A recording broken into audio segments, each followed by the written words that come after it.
How to change your name on Indeed. Visit the Indeed website and log into your account using your username and password.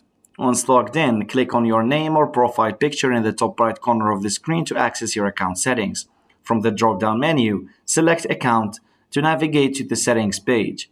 Look for the section where you can edit your personal information such as your name, email address, and other details. Find the field labeled name or full name and click on it to make changes. Enter your new name in the provided space. After entering your new name, scroll down to the bottom of the page and look for the Save button and click on it to save your changes. Once saved, you'll receive a confirmation message indicating that your name has successfully been updated. After updating your name, review your profile to ensure that all changes are accurately reflected. And by following these simple steps, you can easily change your name on Indeed and ensure that your profile information is up to date. Keep your profile information accurate to enhance your job search success. Thanks for watching, and don't forget to subscribe.